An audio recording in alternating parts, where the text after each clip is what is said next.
The real wolf myth. The most deformed sisters from inbreeding. Women from the Ozark Hills.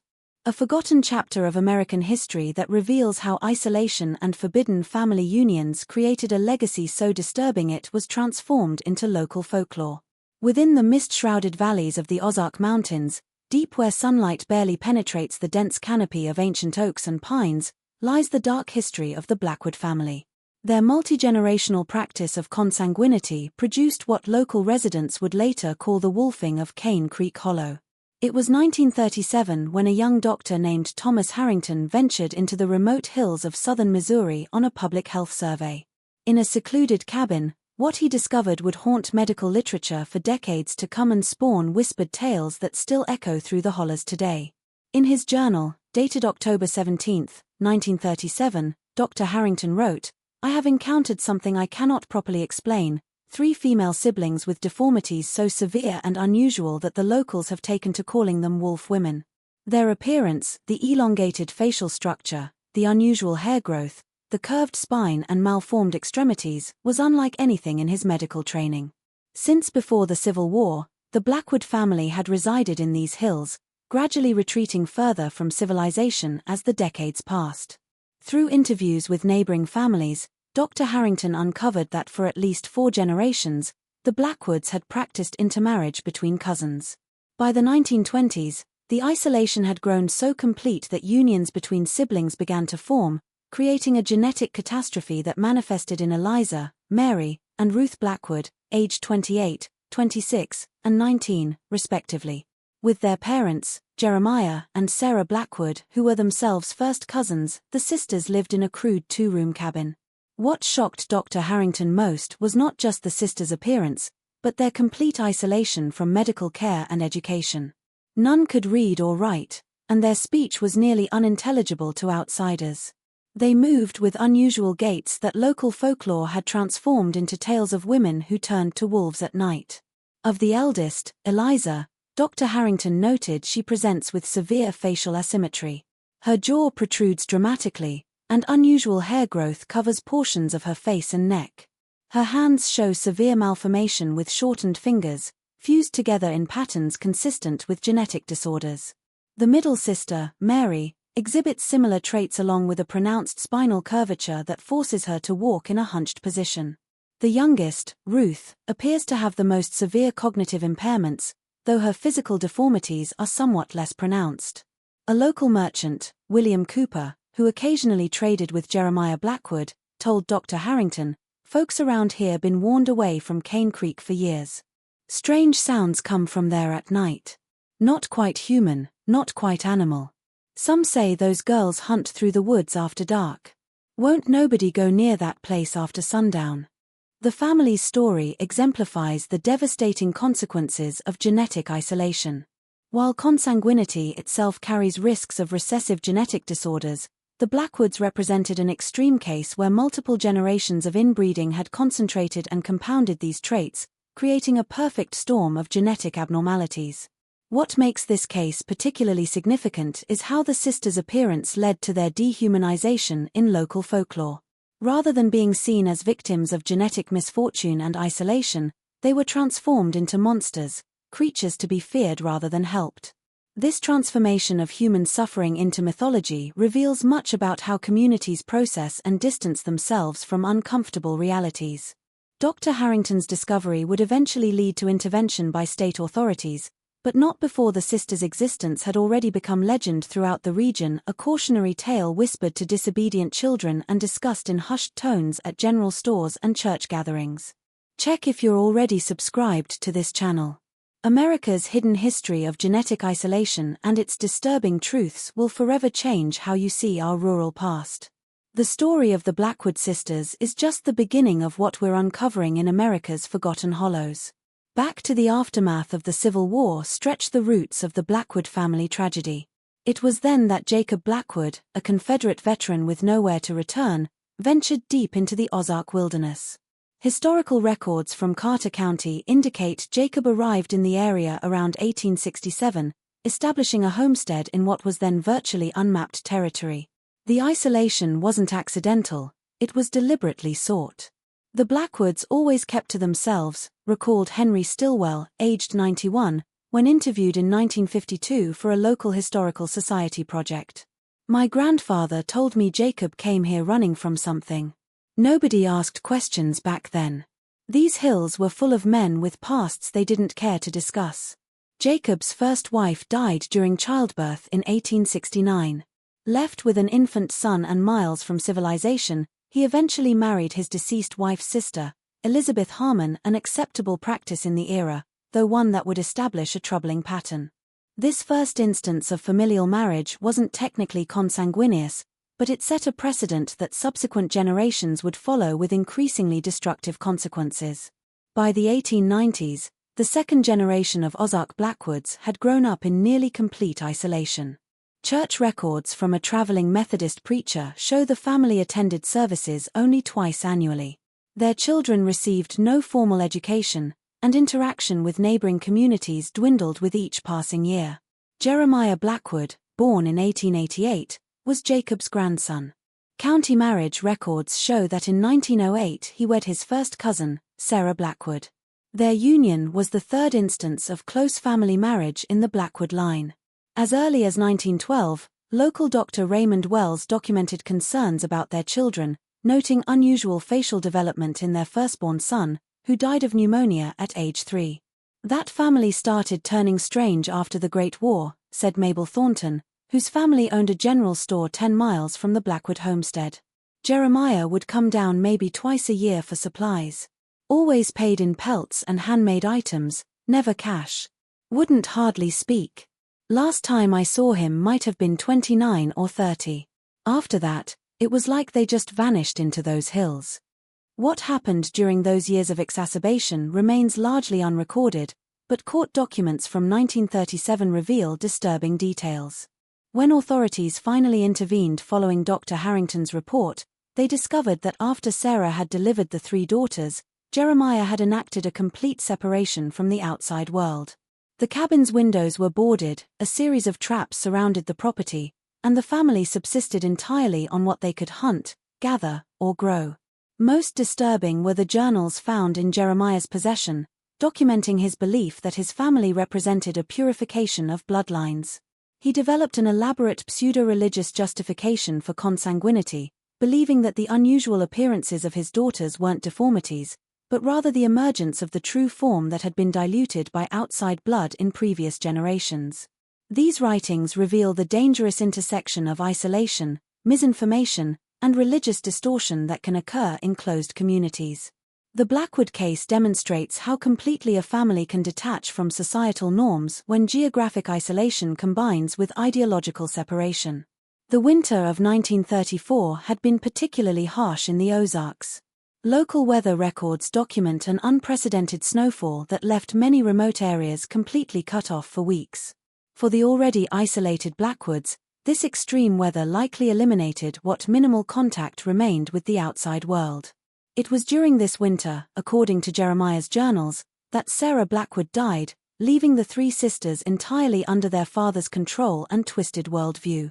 By 1937, when Dr. Harrington stumbled upon their cabin, the situation had deteriorated to a point where intervention was inevitable.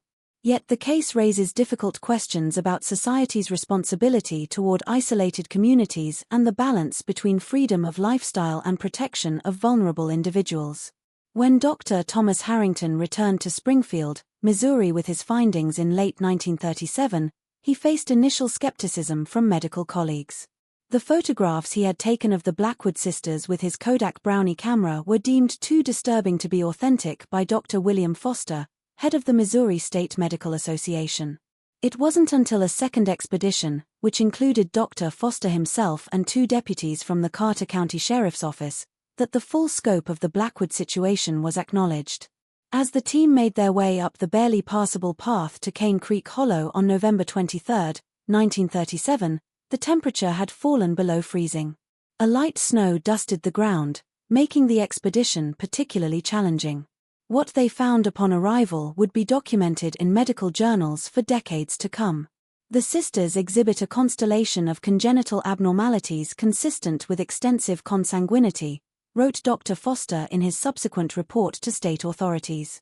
The probability of these conditions occurring randomly in 3 siblings without a genetic relationship is effectively 0.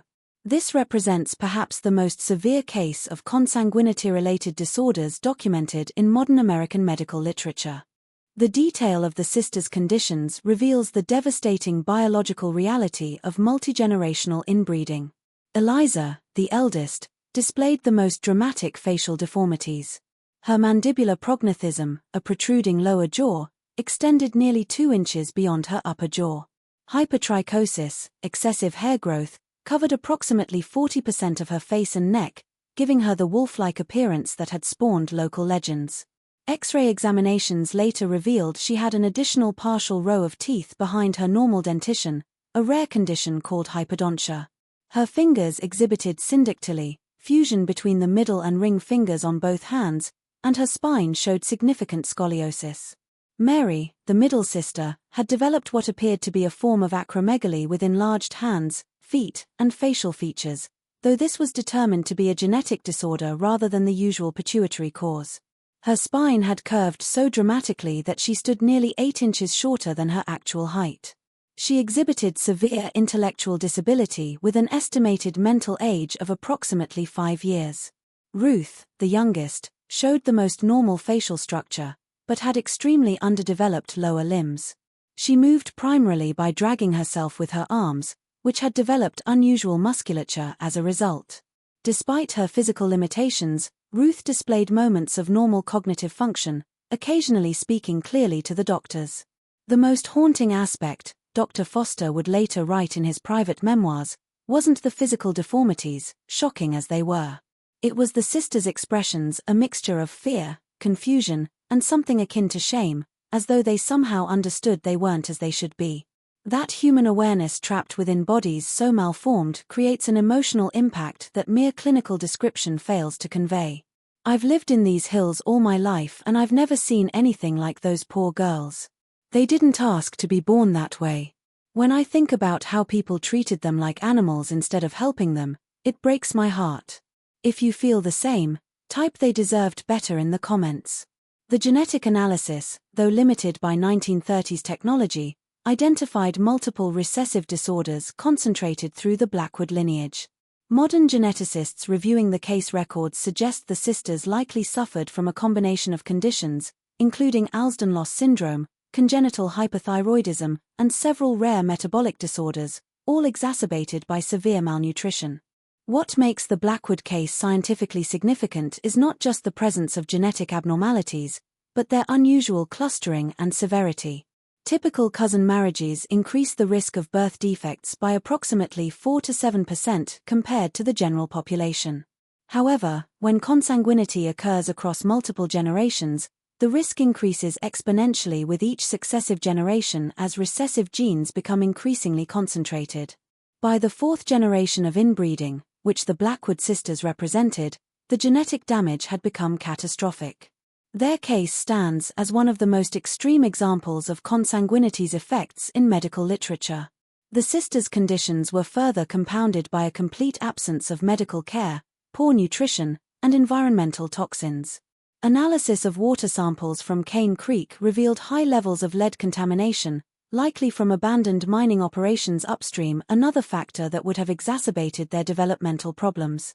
When asked how the community could have allowed the situation to deteriorate so dramatically, local resident Emmett Pruitt told investigators, "Those hills hide things.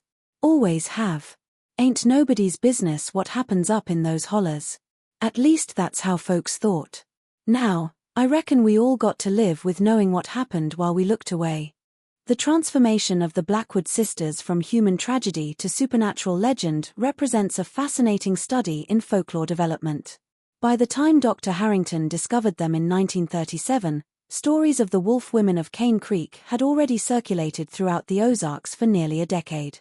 These tales reveal how communities often process disturbing realities by recasting them into familiar mythological frameworks.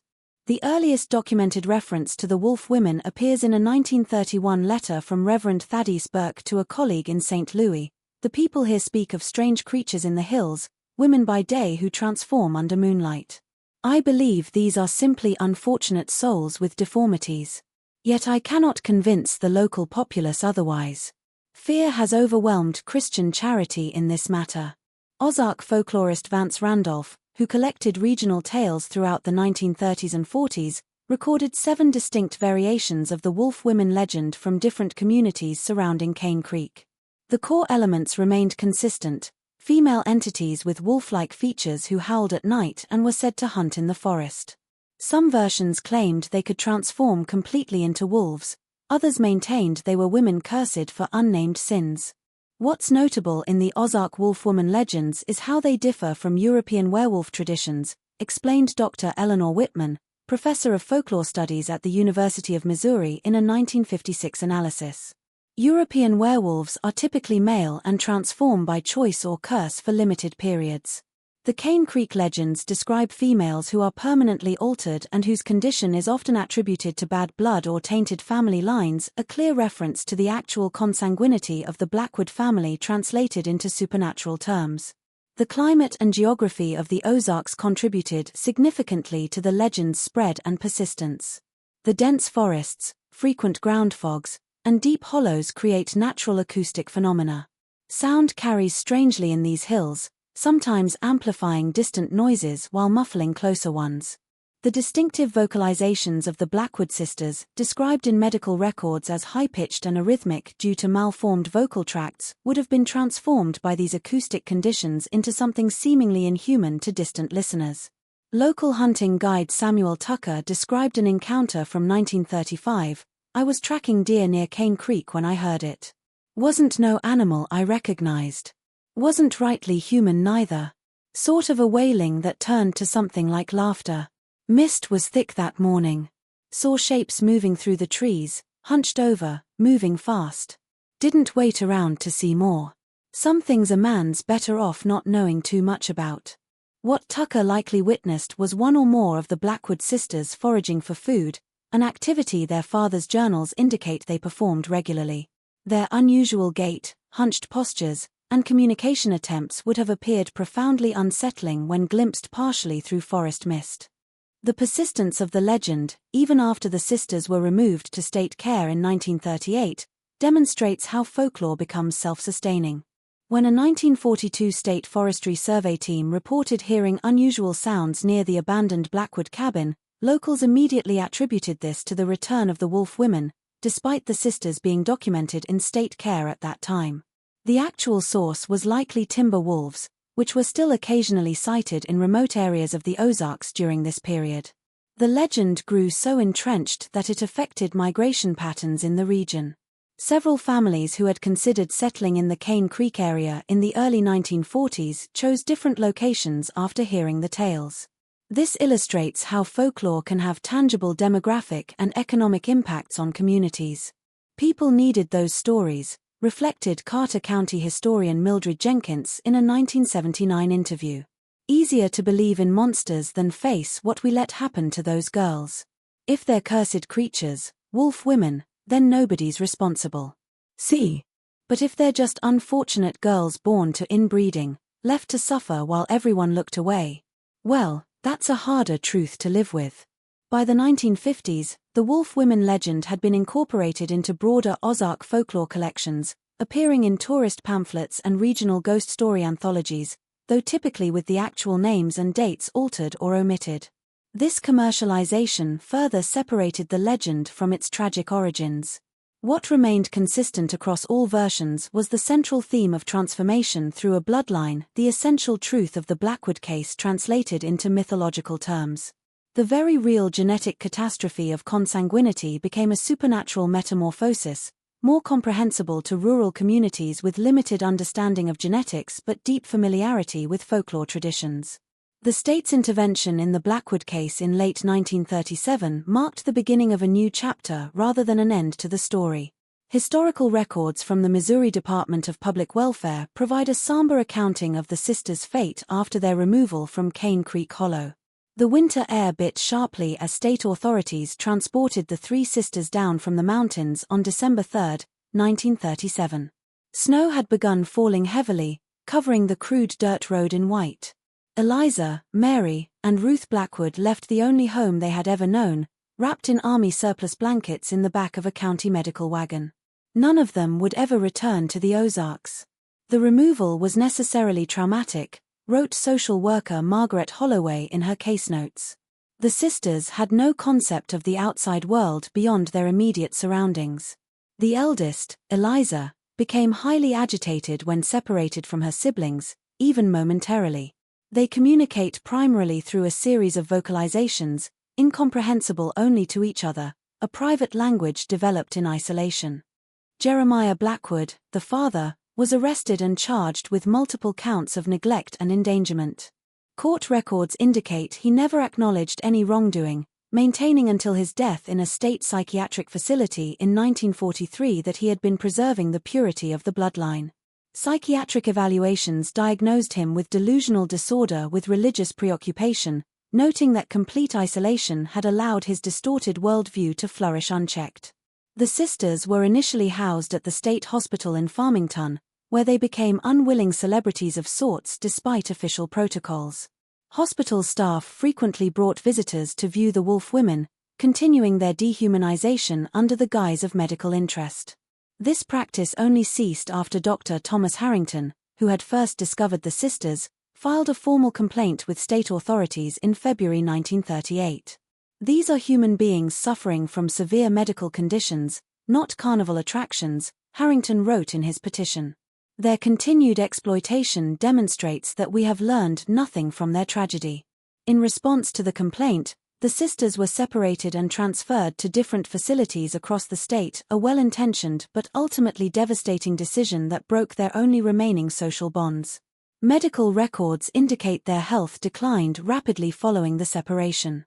Ruth, the youngest, was transferred to the Northwest Missouri State Hospital where she died of pneumonia in 1939, just 2 years after being discovered.